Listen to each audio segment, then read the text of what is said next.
Wolfpack, what's going on? It's your boy, the Wolf of Roto Street, rotostreetjournal.com. We breed and feed fantasy wolves here with your week 4 fantasy football recap. We're going to talk all your rest of season risers, fallers, obviously some big injuries. That's where we're going to start here, as well as the waiver wire, where you can look if you lost some people this weekend or you need some reinforcements.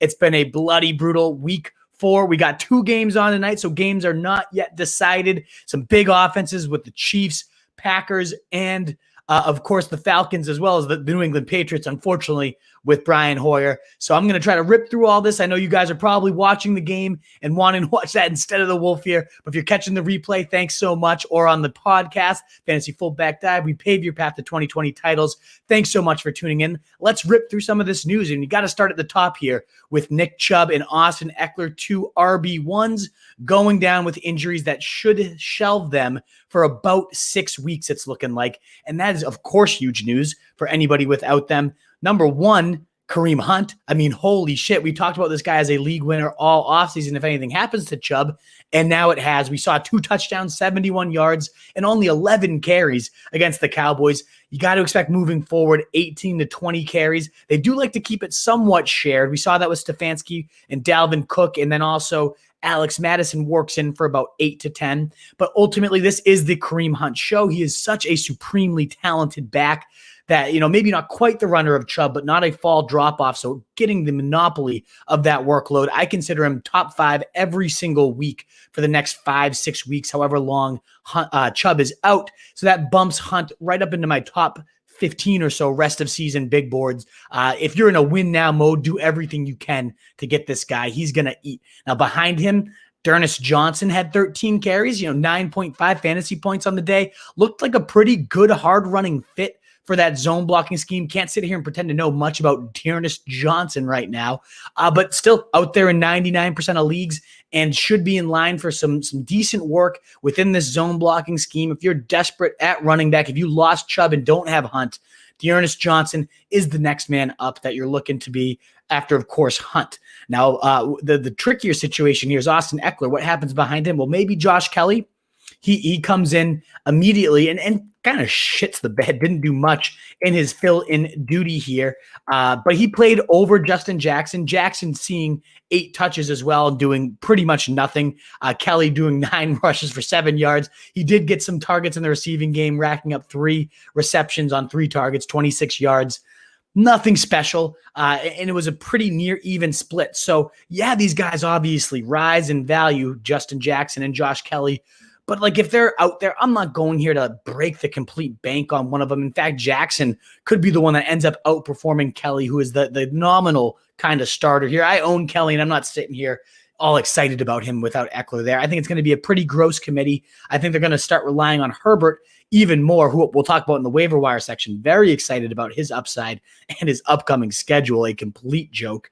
But ultimately, those guys have to rise in value. Low-end RB2 flex for Kelly, maybe a desperation type of flex for Justin Jackson as we see them shake it out. Kelly has looked decent on his limited opportunities, but the fumbling problems, that's not going to fly here. So ultimately, he's got to either get that fixed or it could become the Justin Jackson show for these next 6 or so weeks. That's a hamstring, of course, for Austin Ekeler. He could not put any pressure on it, did not look good at all. So they're thinking, IR about 6 weeks. You're going to have another plan for him.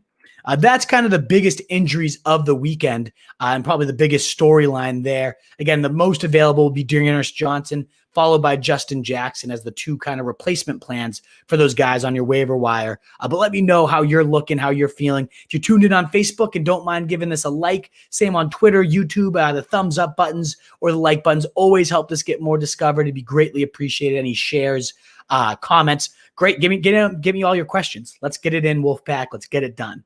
What do we make of this one? The studs from the dead. Joe Mixon, let's start with him. What a monster game. And if I told you to bench him, my apologies. I still had him in my top 20 running backs or so. So I still, decent chance he was in there. CJ definitely was saying stick with your studs on the sit start show.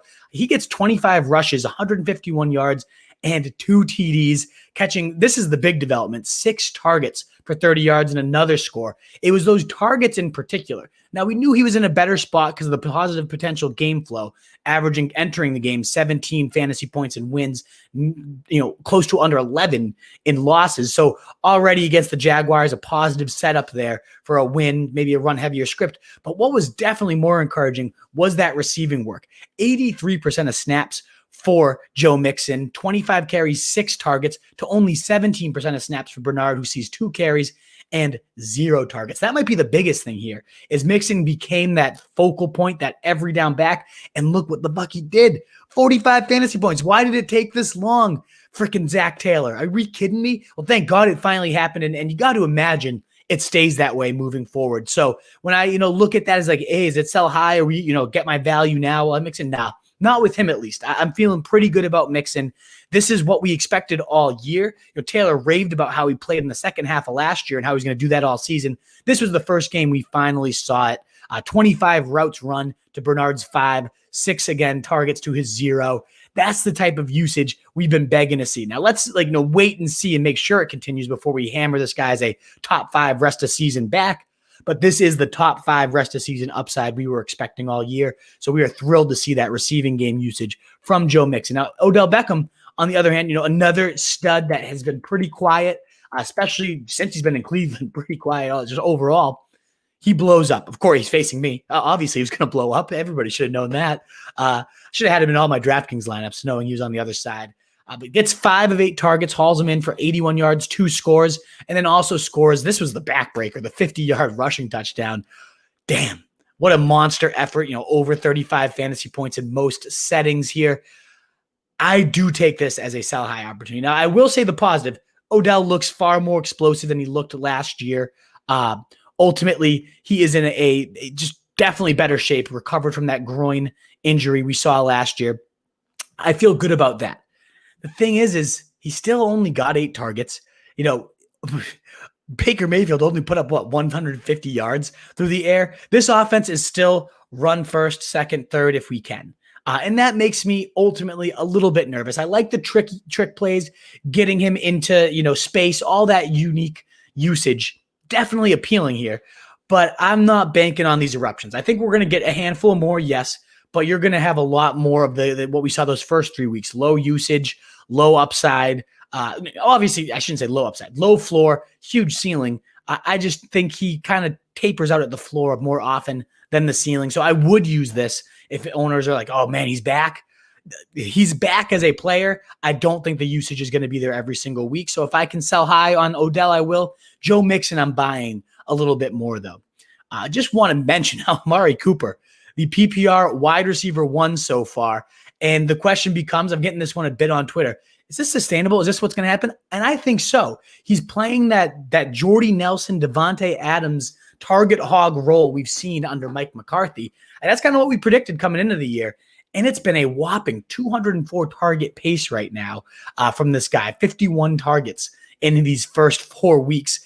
Ridiculous, on pace for 148 receptions, over 1,600 yards, only 1 touchdown, and he's still the PPR wide receiver 1 right now. So I'm buying that. I'm liking that. Just another monster performance coming in from this week. Abby, it's just a bath of targets every single week for Amari Cooper, and I don't see any reason why that's going to change outside of maybe injury. So I love him. I mean, Dak obviously is on an absolute tear, the most passing yards through the first 4 weeks of anybody ever, most fantasy points in that span as well for any quarterback ever. I'm buying it. And if his owner is not, if, some people are nervous for Cooper and the way he's faded and been inconsistent in the past, I think this volume definitely continues. I am not selling. I am trying to buy if anybody is trying to get rid of him. I don't know why you would. But ultimately, I'm a believer in this, that Jordy Nelson, Devontae Adams role. Now, right behind him, CeeDee Lamb, welcome to the NFL end zone, baby. Scores his first touchdown and then follows it up with another one. Solid game. 7 targets, hauls in 5 of them for 79 and 2 scores. Kind of regains that number 2 on the target totem pole that we raved about a couple weeks ago. That seems to still be the case despite disappearing last week. Not disappearing, but relatively compared to what we had been seeing. Said Wilson, yeah, he still was there, 6 targets, but ultimately that's coming at the expense more of Michael Gallup, it seems.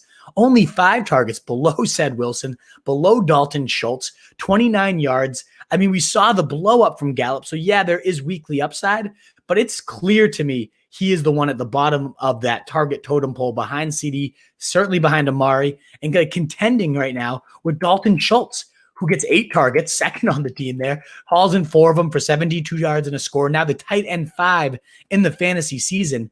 I'm loving Schultz right now. I own him 15 points, and I feel pretty damn good at that weekly role. The shot at a touchdown every week. He uses that big frame in the red zone well. So I'm liking everybody in this passing game outside of Michael Gallup, who takes another bump down the big board rest of season-wise. Oh, my man, Antonio Gibson, baby. Best day as a professional so far. 13 carries, 43 yards, and 46 yards rather, and a touchdown, as well as 82 yards through the air on 4 receptions. I mean, this guy's a monster. The talent is so real. I love that the touchdown came after like 2 or 3 failed Peyton Barber attempts. We see Gibson just going and pound it, and he had gotten them down to the goal line. So I was like, oh, you're really going to fucking vulture this guy after he works his ass off, get you to the stripe.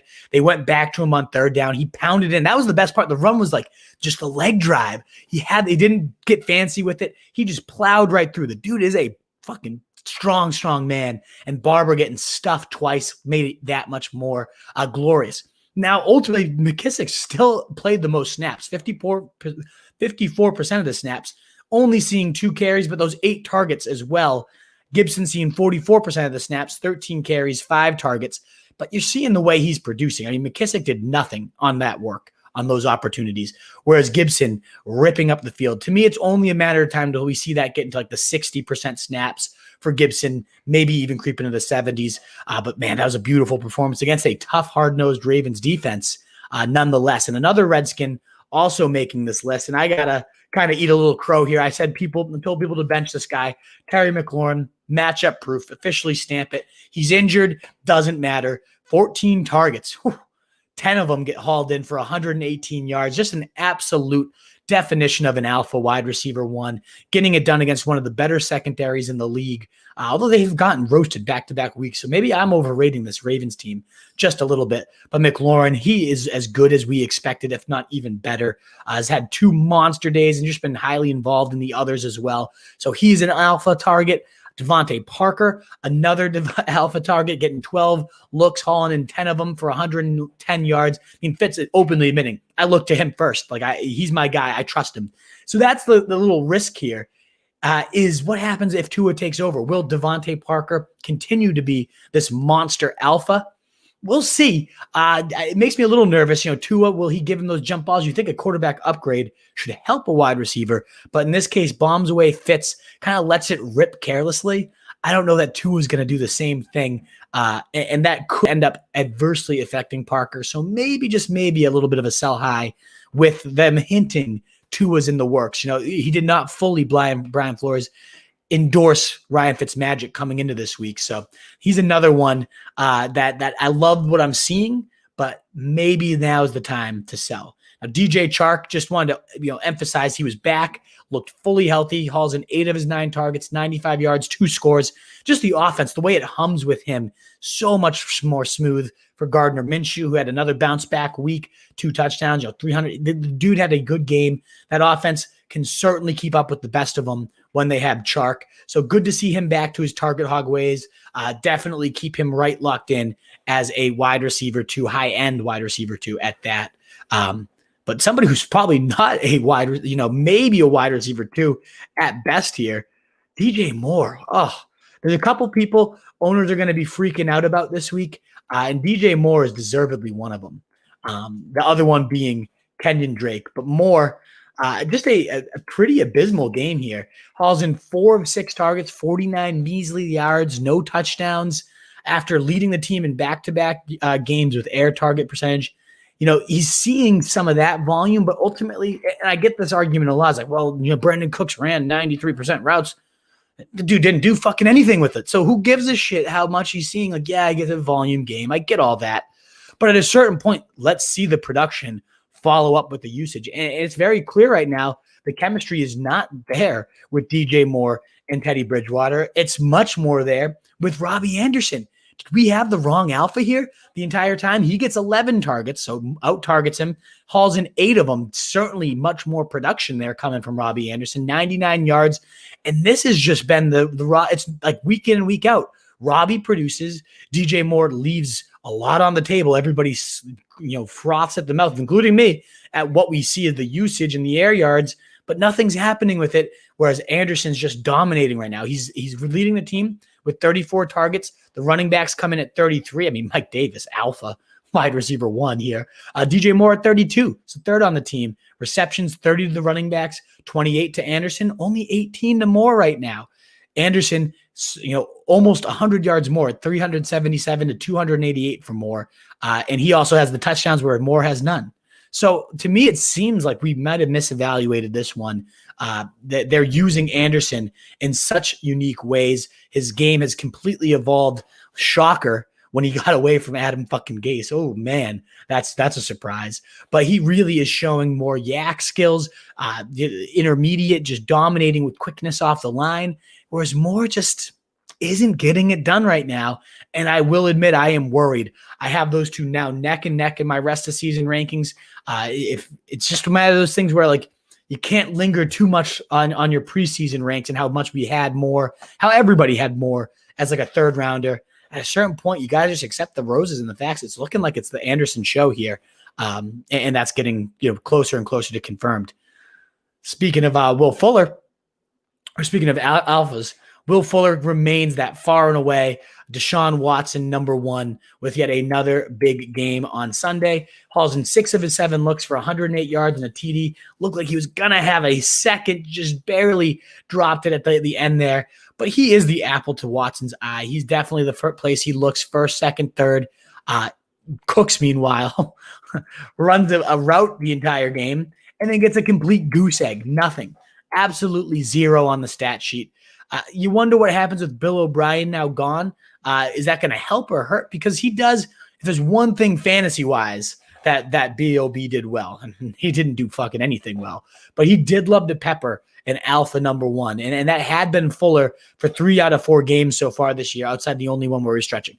Of course, again, there's that risk of injury. Always exists, bigger with Fuller than pretty much anyone else in the league. So, yeah, ultimately, dare I say, sell high.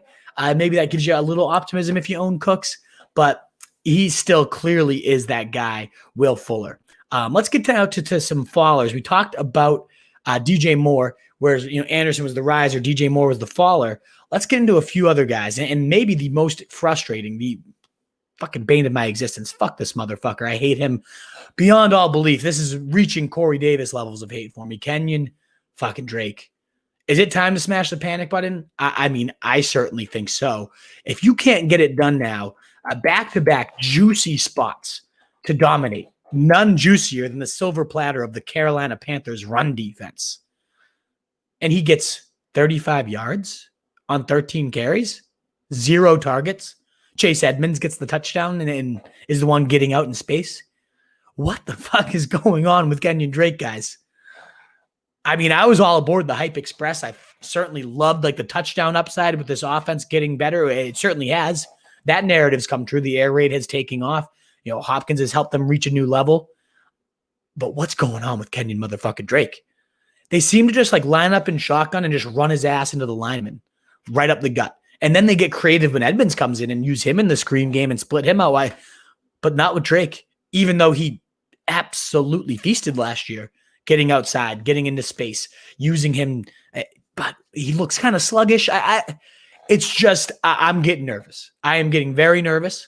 At this point, do you sell him? Because what are you going to fucking get for him? If you can get anything worthwhile for Kenyon Drake, I honestly don't think this turns around. I, as a heavily invested Drake owner, would love a decent offer for him because I'll take it. Give me something. Give me a wide receiver too. Justin Jefferson, maybe? I mean, seriously, I don't know what to do with this guy. If you can't do it this week against Carolina, when are you? You get the Jets this last week coming up right here. And we just saw what Melvin Gordon did to that team. So maybe you hold it one more week and see if Drake can get it together. But I'm not buying that. I'm done. I wish I could have the balls to hate cut him because of how good it would feel. Sadly, I don't, but there's nothing down there.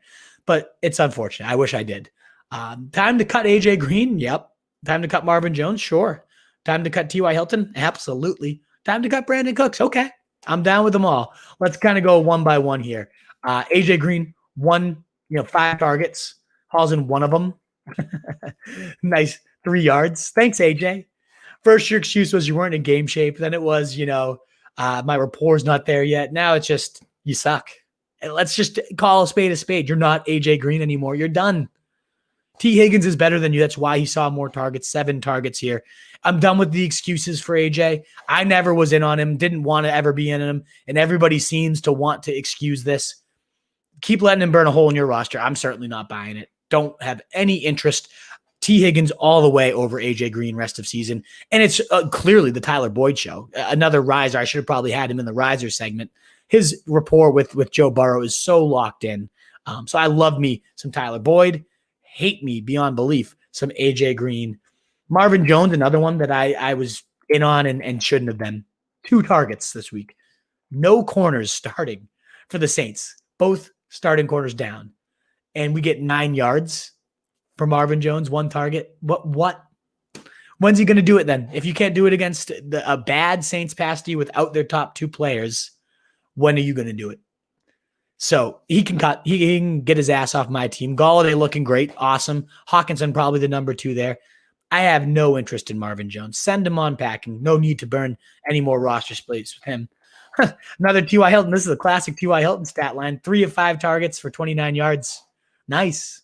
Good job, T.Y. Awesome. Thanks. Has not hit double-digit PPR points in a single week yet. That is just a joke. And it's largely because of how bad Phillip Rivers looks. That arm is cooked. We should have known that coming into the year after how bad he looked last year. We weren't that high on T.Y., go McLaurin over him everywhere. But still, I wish I had him even lower because he's cut bait. I want nothing to do with him. If there's a quarterback change at some point, maybe. But Rivers ain't delivering that deep ball. So there's no reason to hold on to T.Y. Hilton at this point, in my opinion. I just don't see what he brings. When's he gonna do it? Because you can't get it downfield. So that's the whole point, right? That's the whole point. And as we mentioned, Brandin Cook's a complete goose egg, despite running a route on 93% of Watson's throws. And maybe you hang tight just to see who they hire and see if there's any hope there. I guess he's kind of a handcuff to Will Fuller in that sense. So out of all these options, dare I say Cooks is like kind of the most intriguing for me.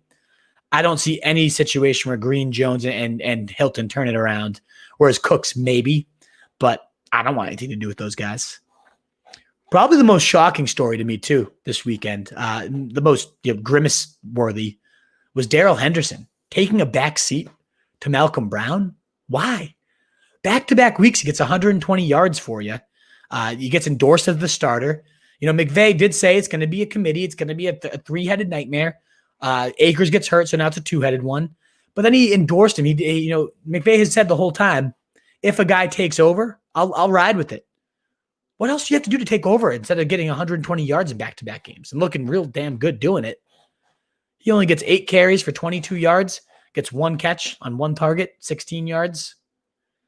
Meanwhile, Malcolm Brown plods his ass 9 times, 37 yards, 5 catches for 19 yards. 61% of the snaps for Malcolm Brown is compared to 39% for Darrell Henderson. 15 opportunities for 9 compared to 9. Brown gets 15. Henderson gets 9. Why? He's looked so good, goddamn good. Like I sometimes it just doesn't make sense. Football just doesn't make sense sometimes. I don't get it. Can't explain it. There was no injury as far as I know. If somebody knows more than me, please let me know.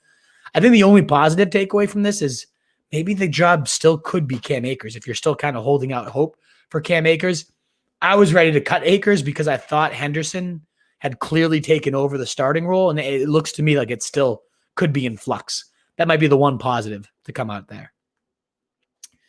Another thing that just blows my mind and makes me want to throw up repeatedly is Jonathan Taylor. What's with the training wheels? Why won't they ride this guy? I mean, every time he touches the ball, he looks great. 17 carries for 68. So I guess that's a decent amount of carries. Doesn't do a whole ton with them. Gets his lone target for 11 yards. Nice. But ultimately, he's only in on 44% of the snaps. Nyheim Hines gets 35%, gets 9 carries and 3 targets. Wilkins gets 9 fucking carries. Okay, that's where I lose my mind a little bit is if you want to have Hines in there, you have a little pass catching juice, okay. But why the fuck is Wilkins, Jordan fucking Wilkins, ever touching the ball above your second round stallion running back who just averaged over 2,000 total yards in 3 straight seasons in college football? Just gets better with the work, wears down the defense, pounds him out like kind of like a Henry in that sense. But he's not getting that type of work. So I don't understand why, but it has to be alarming. And whereas we were like top 10 lock, dudes in rest of season, I'm kind of backing off that a little bit. It's still in my top 20. Still would be a second rounder if I was drafting today. But this committee just does not seem to be going anywhere. It seemed like Marlon Mack's door, would open the door for complete and utter feasting. I will say I have a feeling that, down the stretch, eventually it's going to become the Taylor show. But it's going to clearly be a waiting game until we get there. And last, and certainly not least on the puke factor, is this Baltimore running back. Are any of them worth owning at this point? Because it is by far the worst, most disgusting 3-headed nightmare in the league. Gus Edwards leads the team. I can't even say that without laughing. Gus Edwards leads the team in snaps. 39%. Sees 9 carries. Leads the team in carries too. Wow. J.K. Dobbin, 35% of the snaps, only 5 carries, 2 targets. Ingram, 25%, the lowest of the 3 Ingram. He gets the touchdown, but 8 carries, 1 target. I mean, how are you going to ever put one of those guys in your lineup unless one gets hurt? So, yeah, I mean, I love Dobbins, love the player. Still, if he ever took over, could be a league winner. But he's not. He's not getting the work. It's Gus Edwards getting more work right now. And why would that change? I don't see why there would be a sudden awakening. I guess it's working for them somewhat. Not really, but that's what Roman said we're going to do. We're going to keep it unpredictable. We're going to make you guess what we're doing. And that's what it's become. So that's a nightmare. You can't use any of them on a week-to-week basis. And I think, honestly, if you need to cut somebody for some bench space, any of those 3 are cuttable at this point. And last but not least, let's look at some waiver wire potential here. As we mentioned, T. Higgins out-targeting, out-producing A.J. Green by a long shot here. Goes 77 yards, 4 catches a week after having 2 touchdowns.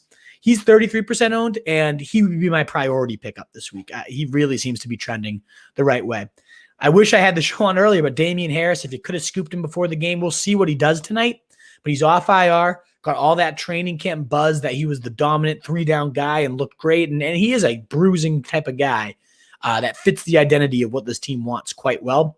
So at 25% owned, that's number jumped up a bit since he got activated, but I still think could be the hottest running back pickup of the week. Next to, of course, Dearness Johnson.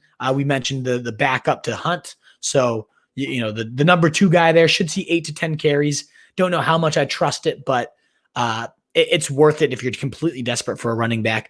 I do love me some Laviska Shenault, who continues to get more and more involved. Seems to benefit from when Chark's out there because he can get that secondary attention. Got 6 targets, hauls in 5, 86 yards, and just looking great as we expect after the catch. Didn't see much run game featuring this week, and none actually, but I still like what he's showing. He is a player. He belongs. And if he's going to see 6 to 10 touches a week, he belongs on your team too. So I'm a big fan of him. And again, Dearness, just to put up the stats there, 13 carries for 95 yards, the AAF stud himself. So fits the scheme, gets what's blocked, can run with some power. Interesting there. One of my favorite, maybe the highest upside guy on the waiver wire, though, is Justin Herbert. What a performance from this guy that nobody's really harping on here. 20 completions on 25 throws. 80% completion rate. Beautiful. And it wasn't just like dink, dink, dink. Yeah, a lot of it was, but he can sling it deep. He took his shots, and he completed nearly all of them. 290 yards, 3 touchdowns, 1 pick. And that was without Mike Williams and Austin Ekeler for the majority of the game. Just still going pretty crazy. I really like what the kid's showing. He looks legit. In all 3 touchdowns, again, went to undrafted players. So he's elevating people. He's passing the eyeball test. The only way this gets ruined is if somehow, some way, Anthony Lynn goes fucking back to Tyrod Taylor. How could you at this point, though? I mean, the way that he's playing, Justin Herbert, and the schedule is an absolute cakewalk. I just want to make sure to emphasize how much of a joke he has coming up. So if you're desperate for a QB or you want like a nice guy for your bench, he gets New Orleans next week. Who knows what their corners are going to look like? He gets the Jets the week after, Miami, Jacksonville, Vegas, all leading into the bye. What matchup scares you there? So a juicy, juicy schedule for some juicy, juicy talent. I like it all. Robert Tonyan also still yet to play, so he might be there at Yahoo. You don't have to wait to pick up people that haven't played yet. I would make him a stash. I think with obviously Adams out tonight, we could see some nice work to Tonyan. In general, back-to-back touchdown games. I think he's definitely Lazard also now out for 4 to 6 weeks. All kind of adds up to me thinking Tonyan could be an interesting tight end on a week where there's really nothing else out there at tight end. The last names to consider, Edmonds is only 35% owned, and as we said, Drake sucks. So there's a chance Edmonds takes over at some point, and believe it or not, I think that role can still be valuable because of how good that offense is. I also got to mention Scotty Miller going completely bananas this weekend with all those injuries around him. The offense seemed to be a little bit more like old school Patriots, slot, dink, dink, dink. 83 yards, touchdown on 7 targets, 5 catches. Not bad from Scotty Miller for 16% owned. Definitely intriguing wide receiver. And then you got Justin Jackson, 5% owned. Obviously the news with Ekeler. He could be – Kelly has not been that impressive that Jackson couldn't take that job from him. We'll see how it goes as the lead guy, but Jackson could take that over. Brian Hill's only 30% owned. If you can sneak him in before tonight's game kicks off, just looks better than Gurley. And the last name is Tim Patrick, 2% owned, but goes for 100 in a TD. I mean, he's involved. So someone there. All right, we got 18 questions here. Let's hit what you guys have for me. Want to be sure to get everything that you need.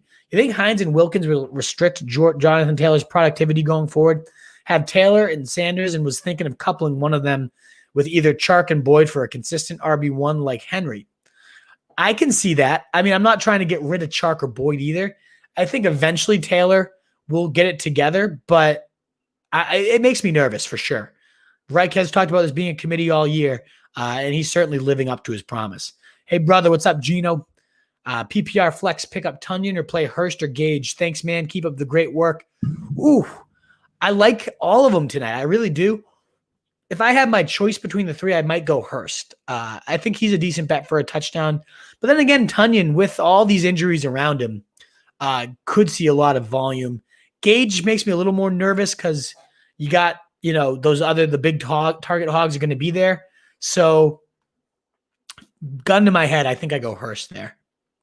Howland, what are you making of Jacobs? Getting less and less fantasy points a week. Time to sell? I think it's the time to buy. He's still in for the receiving work. He's still an every down guy. So I think he's had a couple tougher matchups here and there. Yeah, you're not going to get Carolina every week unless you're Kenyon Drake. It won't matter. I'm not selling. Nobody's going to be giving you a fair price for him after a couple duds. I think he bounces back. Gibson season. Indeed, Mike Clay, indeed. Fucking love me some Gibson these days. Dennis Johnson is winning us fantasy leagues this year. Book it. Is there, so Corey, if you got a take on Dearness Johnson, because you clearly are coming in pretty hot with a take like that, I don't know much about him. So please, if you can type in some comments, if you want me to invite you on the show, let us know your deal on him. But Scary Terry, yeah, we talked about him.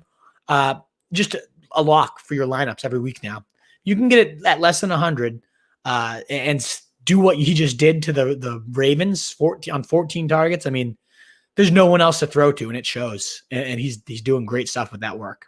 I'm going to try to sell on Parker. I see that too, Mike, right? What I was saying is his rapport with Fitz is unmatchable, but ultimately, Fitz is not going to be that long. It's going to be Tua, and is that rapport going to carry over? Traded Dak and John, who had Schultz on my roster too, for Ekeler and Ertz. Oh, That is tough, man. That's tough. But bad luck as well. I see the process there, and I don't hate it. Wish I would have stayed put up 200. I'd Mixon, Chark, Gibson. Wish you just played your lineup on DraftKings, Mike Clay. You'd be a lot richer today. Did get offered Mike Thomas for Ekeler before 1 p.m.'s accepted it. So now the league has to vote. Oh, that's a tough situation, right? Sending Drake to send a message just like I did with Mixon. Mixon got his message for you, huh? Holy shit. So if you send him to the bench, let me know, because that means I must have to play him. Chubb owner has Russell and Josh Allen, trying to get Josh Allen from him. Rojo and Parker for Josh Allen and Smokey. He has Diggs and Smokey. Fair? Yeah. If you really need the quarterback, then okay. I like Parker a lot. Parker's the best player in fantasy, in my opinion, for that trade. But Allen is just cooking, and that's not a fluke. So, yeah, that seems pretty fair to me. Hilton's done cutting him this week. There you go. I agree. Hate cut all day, Robert Moreno. Wish we did it sooner. That's my fault. I kept telling him to hold on, but he hasn't got done in the easiest of matchups. See ya. Philip Lindsay coming off my IR, so the decision to cut is easy. There you go. Yep. Giants blitz a lot. Browns better in pass. Don't make excuses for him, right, Mike? I mean, maybe that's it. I guess if there's some logic, I appreciate it, but I don't know about that.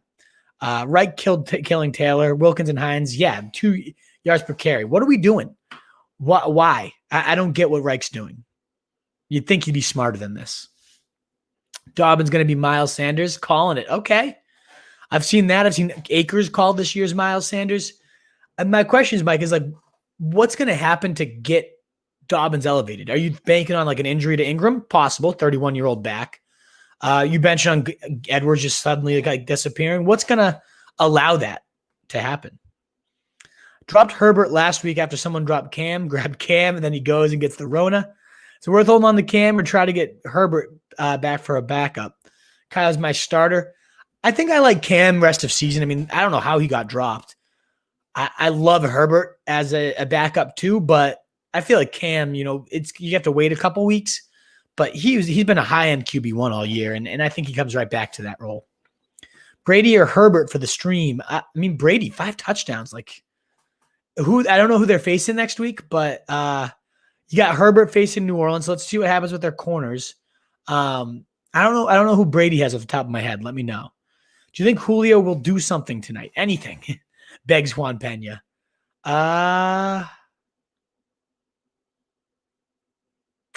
Yeah. I mean, Green Bay, shootout game? Yeah, I think so.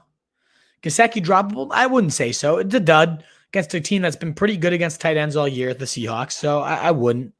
Shepard or Tunyon as last-minute pivot from D. Adams. I'm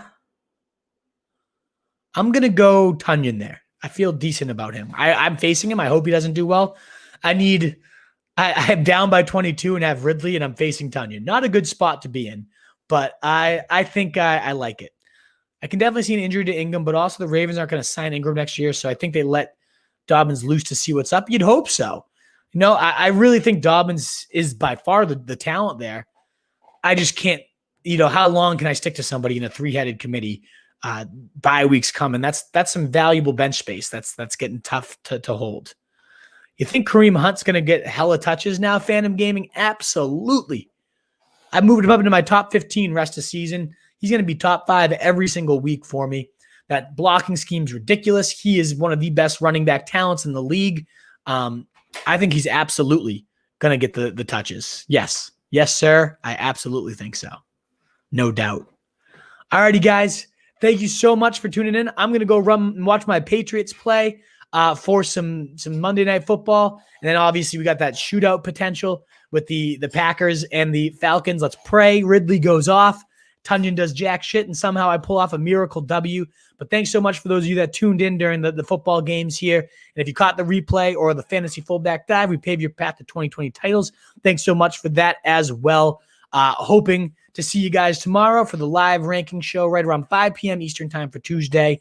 Wolfpack, you guys are the best. Thanks again for your support. Any likes, comments always went a long way. And reviews of the podcast and subscriptions on YouTube where we need your help the most. So Wolfpack, thanks so much. You guys are the best. And until tomorrow, we'll see you later.